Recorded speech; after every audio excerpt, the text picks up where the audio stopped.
What's up, guys? Today I want to talk a little bit about the upcoming season and some of these rules changes. Uh, I'm going to try to keep it as short as I can. I'm not going to go through every single rule change. Some of these are probably not a big deal. Uh, I want to get to the stuff that I think are really important last, right? So, we got the elimination of stage breaks on road courses except for Xfinity and Truck. So they'll have the stages, but just for points, right? They're not going to actually stop the races or throw a caution.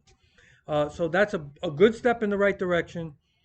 I did support stages like in the beginning because I kind of thought, I remember we had races where you didn't get a caution for a long time, and a lot of cars would go a lap down, maybe two laps. And I thought that these stage breaks would give teams a chance to like work on their setups and then sort of catch up. Um, but really, it's been more negative than positive. Most people hate it. So yeah, I've kind of come around on that, and I like this move. But I don't understand why are you keeping it for Truck and Xfinity, right? It's not like they're testing it, like saying, "Hey, we want to see how it works." We already know how it works, right? Why keep it for Truck and Xfinity? That doesn't make sense to me. But it's not going to make or break these races for me. This Ross Chastain thing, that's the thing I want to talk about most. So I'm gonna save that for last. Right? So let's go. Here's one that I don't get it. No more top 30 rule to make the playoffs. If you win a race and you're full time, you're in. Corey LaJoy at Atlanta situation, for example. Uh, I don't know why NASCAR keeps pushing gimmicks. I hate this fucking win and you're in thing. You guys have heard me talk about this before. Now, not only is there still win and you're in, but they're getting rid of that thing where you got to be in the top 30. So now you look at Atlanta, Daytona, and Talladega. That's three tracks, six races in the entire schedule where anybody can win. Okay? Say what you want. Whether you could tell me all you want how much you love pack racing. You can't deny the fact that anybody can win. If you survive and you're there at the end, you got a shot. That means that anybody is going to can get in the playoffs. And you don't have to be in top 30 in points. You just got to be full time. So you're watering down the playoff system. This 16 drivers, it's almost half the fucking field that make it. There's no prestige left. They had it right the first time when it first started. 10 drivers. Now, personally, I've said this before, I would have probably shaved it down to 8 drivers. But I could live with 10. 10 is not a bad number. And remember how special, how prestigious it was for a driver to make it in the playoffs and be part of that top 10? Remember how they would all take a photo after that last regular season race? And it was like, wow, 2006, 2007, this is your top 10 playoff drivers. It was like a big deal just to make it. It wasn't just a big deal for the drivers, it was a big deal for sponsors. Man, now it's 16 drivers. It's watered down. It doesn't feel special anymore. Um, and it doesn't sound like they've made changes to the championship. Like it's still going to be one race at the end. Trying to force these game 7 moments. It's just the more you force these gimmicks into the sport, the less it feels like a sport. It just I fucking hate it. Um that's the direction they should be moving. Get back to 10 drivers. Make it harder to get in. Make it prestigious again. This winning you're in shit is a joke. There's people that win races that have crappy seasons. You mean to tell me they deserve to be fighting for a championship? Really? That if Corey LaJoy wins a race, he's in, and you're gonna tell me, yeah, he deserves a chance to win a fucking. It's I fucking hate it. Some of these moves NASCAR makes, it's still they don't fucking learn.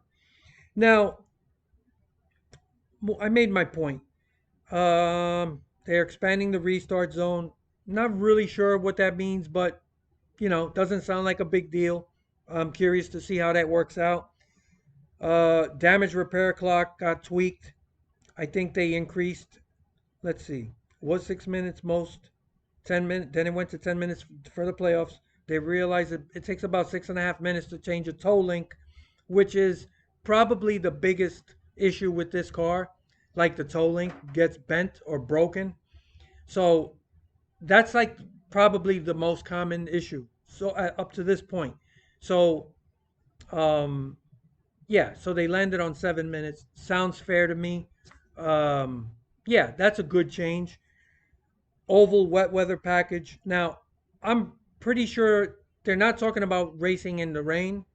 I think it's like after the rain stops, when the track is still wet, that they can go back to racing with rain tires. And it's only going to be at some small tracks. I'm very curious to see how that works. And if it does work, what the hell? Give it a shot. So that's pretty much it. So now I'm going to go back. They are banning the Ross Chastain move, which I 100% agree with. Um, Falls under an existing rule. This is what I want to talk about. This is another problem I have with NASCAR. I can't believe that they openly admitted there was already a rule in place, which pretty much is an admission by them that they chose to ignore and look the other way on an existing rule when Chastain pulled that move. I know everybody loves the move, and it's the most amazing thing that ever happened in the history of NASCAR. It's going to live on forever, okay? And I'll admit it was an exciting moment. But I was not all gaga about the whole thing the way it happened, like most people. I still am a firm believer that credibility matters. The legitimacy of NASCAR as a sport to be accepted and seen as a sport, to me, takes precedence over everything. And I think when they look the other way, they let him knock out somebody who earned that position to get to that final four in the playoffs. Okay? You guys know I don't like Denny Hamlin. Never did. I didn't lose any sleep over it that he got knocked out. But, you know, in all fairness, he earned that spot. And if you saw that race, the last quarter of that race, he outdrove, he did what he had to do, he earned that position. And then Chastain pulled that move. So yeah, it was a great move, it was exciting, but was it fair? Absolutely not. And I'm shocked that Denny Hamlin did not raise a stink over it. And maybe I think he saw everyone else's reaction. He saw that the whole world was talking about it. And maybe somebody spoke to him, or maybe he himself said, if I complain about this, I'm going to be the fucking bad guy and I don't need this shit. I'm just, I'm just guessing. I don't understand why he wouldn't have been screaming about this, because he earned that spot. He deserved to move forward. And I would say the same thing if it was Kyle Busch. For me, this is not personal. It's not about who I like or don't like. It's about, as a fan, wanting NASCAR to do the right thing in maintaining legitimacy and credibility. They admitted this it was an existing rule. And I thought at the time, one of the other reasons why I didn't really make a big thing out of it was I was under the assumption that it was an unforeseen thing. We never saw something this crazy before. So, of course, there's no rule for it. Can NASCAR just go in and, that was in question. So I said, okay, you know what? Maybe they just said, we got caught with something that was nobody could see coming. There's nothing we could really do. We can't just, after the fact, make up a rule, and then retroactively you make a change. It was just a situation. But that's not the case. It turns out they had an existing rule. It was about safety, right? It wasn't about gaining an unfair advantage, but it still falls, in the category of, yeah, they could have done something about this. They chose not to. I have a massive problem with that. And it just, how do you expect people to take this NASCAR seriously as a sport and not question the credibility of NASCAR when you just admitted you looked the other way and you did it? Why did they look the other way? Simple. This was such a big event. It was such a big thing that happened when he did that move. The whole world was talking about it. People that don't even know anything about NASCAR were talking about it. It was on ESPN. They never talk about NASCAR. So it was the biggest story NASCAR has had in 20 years. So if they stepped in and threw water on it, like it just would ruin the moment. And they were afraid. They were afraid of the public backlash. They were afraid not to be able to capitalize on the sudden attention, right? That this viral moment. I understand all that, but credibility comes before everything. There's nothing more important than credibility. Once you lose it, you lose everything. And what's to stop people from saying that anything else NASCAR does is suspicious? You already see people with their tinfoil hats on saying things like, oh, that caution, they threw it on purpose to help so and so. This is why credibility is important. And I have to say, this was a massively boneheaded move by NASCAR to even admit that there was already a rule in place. You got this far, you should have just said, look, we're not allowing this anymore moving forward. It was a one time thing, it happened, uh, we're not doing it anymore. But to admit that there was already a rule in place, they could have done something about it, but no, they looked the other way. They chose to do it for other reasons, right? So they put credibility to the side. So how can you ever question any fan that questions the credibility of NASCAR and their decision making? Reminds me, they got rid of Robin Miller. Thank God. That guy was horrible. I think he was director of competition. Correct me if I'm wrong. I might be mistaken. But whenever you saw Robin Miller after a race, it was always a bad thing. It was never for a good reason.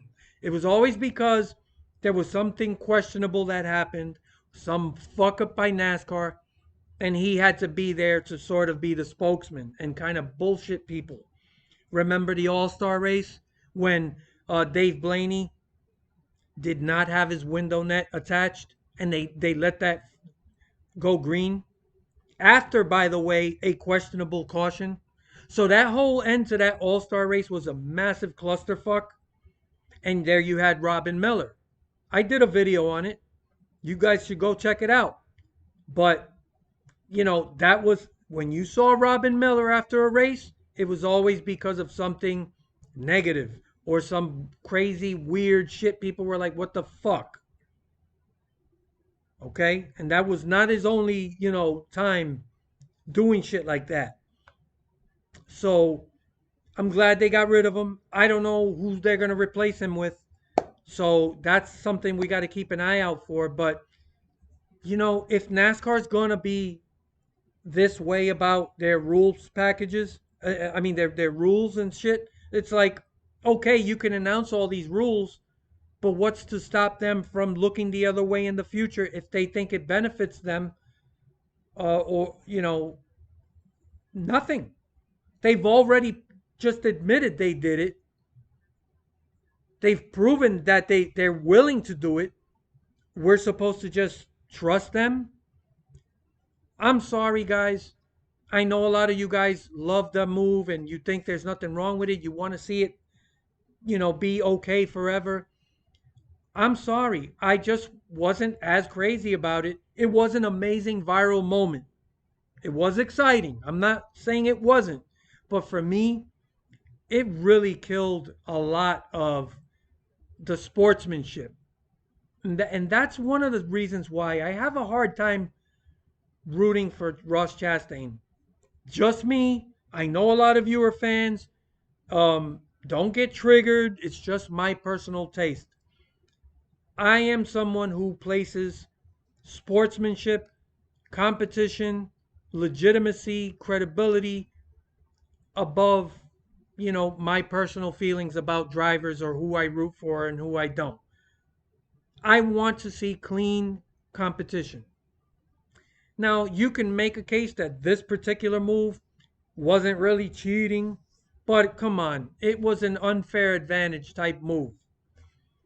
But that's not the only time he pulled shit like this. Remember the Indy road course where he purposely took that off ramp, that's only meant to be there if you accidentally overdrive the corner by mistake. And then when he got back on the track, he took the lead and he was fighting with Tyler Reddick for the lead. What and I covered that as well. NASCAR, they were saved by Tyler Reddick, who actually was able to fight off Ross Chastain. He had the best car and he still won the race. But could you imagine what would happen if after Ross Chastain pulled that move and he actually racing, side by side with Reddick, knocked him out and cost him the win? That's not good. So Chastain has proven on multiple occasions that he's willing to do things that are not sportsmanlike for a win. And I get it. I know a lot of people say stuff like, oh, I don't care. I just want a guy who will do anything it takes. There's a difference between saying anything it takes and just flat out pulling what I feel are embarrassing moves. You should be embarrassed and ashamed to even try something like that. You know that was a fucking bullshit move. Purposely taking that off ramp and then getting in the mix with the leader of the race, putting the leader at risk. I'm not a fan of those things. I don't think it's cute. I don't think it's cool. I want to see people compete on a clean level. And he's talented. So that's what makes it worse. And that's I haven't even gotten to his overly aggressive driving and running over people, which he's been doing for years. So that's why I can't root for the guy. And I'm a Trackhouse fan. I wish I could root for him. I don't. I'm sorry, man. I don't like the guy. I don't hate him, but I he rubs me the wrong way a little bit. Anybody that can try shit like that, and I'm a fan. I'm a real NASCAR fan, right? And I want to see NASCAR be at its best. It's not at its best when there's gimmicks and there's circus shit happening. I don't like that. So that moment's gonna live on forever. The Martinsville, the fucking the Hale Mellon move. It's going to be around forever. It's going to be the greatest fucking thing that's ever happened in NASCAR. That's not going to change. But the long-term ramifications of NASCAR deciding on purpose to look the other way because if it's a viral moment and they didn't want to throw cold water on that and ruin it, but there's the long-term ramifications of that are that people will look at this and say, yeah, they do. When they want to, they will look the other way. They won't enforce the rules. They'll enforce it when they feel like it. So how can I trust that everything's being run in a legitimate fashion? Now, if you're going to come out and you're going to say, we don't care about competition, this isn't a sport, this is like fucking entertainment, and we're just like wrestling, if it gets to that point, I'll fucking walk away. I still view it as a sport. And that's all I'm going to say about it, right? So I just think this is an amazing thing to admit. They had a rule in place for safety. They could have and should have taken those positions away. They should have said, look, that was an awesome move. It still would have lived on, as a viral thing, but we can't let you knock out somebody who earned that spot. Denny Hamlin earned it. So those of you who think I have ulterior motives, I don't. I do not like Denny Hamlin. Most of you know that. I lost no sleep over him getting knocked out, but it bothers me because of NASCAR as a sport. And I don't like to see things that make people question NASCAR and their credibility. And NASCAR's doing it to themselves. And then all this other garbage of, you don't got to be in the top 30, winning you're in. They still don't get it. That they've watered down the playoffs. They've taken away all the prestige. It doesn't feel as special as it did. Remember when it was 10 guys? Remember that. Those of you who remember, you tell me what felt to you like more excitement and how and it felt like a bigger deal when it was 10 or now when it's fucking 16 drivers and you got guys getting in if they win a fucking race and you got, like I said, 6 tracks now in the schedule where you can win a race and you could suck. Like anyone can win these pack races. I've been telling you for years. And we see more surprise winners at these pack tracks. Daytona, Talladega, and now Atlanta. Corey LaJoy almost won. Those are the tracks you always see a handful of guys that are never up front, and you see them, in the top 10 throughout the race. Because I'm not saying it doesn't take skill, but anybody can win those fucking races. It's a crapshoot. That's why I've never liked those races. But now they're making sure that if somebody does fucking luck their way into a win at one of those tracks, they got a playoff spot. It's so fucking gimmicky. Man, what is NASCAR thinking? This is the kind of stuff that bothers me. But anyway, those are my thoughts. I really hate being negative. I know some of you may not believe that. I look forward to the season. I can't wait for it to start. I'm still excited about the upcoming season and I look forward to it. But man, uh, some of these things are real head scratchers, and I see more negative than positive with these rules changes.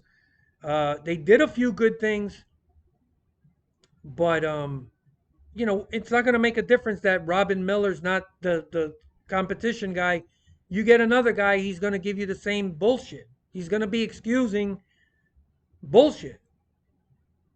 NASCAR has a ways to go. And if they truly want to be taken seriously as a sport, this isn't helping. None of this is helping. And if you have rules in place, you can't pick and choose when you enforce those rules and then look the other way because oh man, this is a viral moment. We don't want to shit all over it. The long term ramifications of making decisions like that are not good.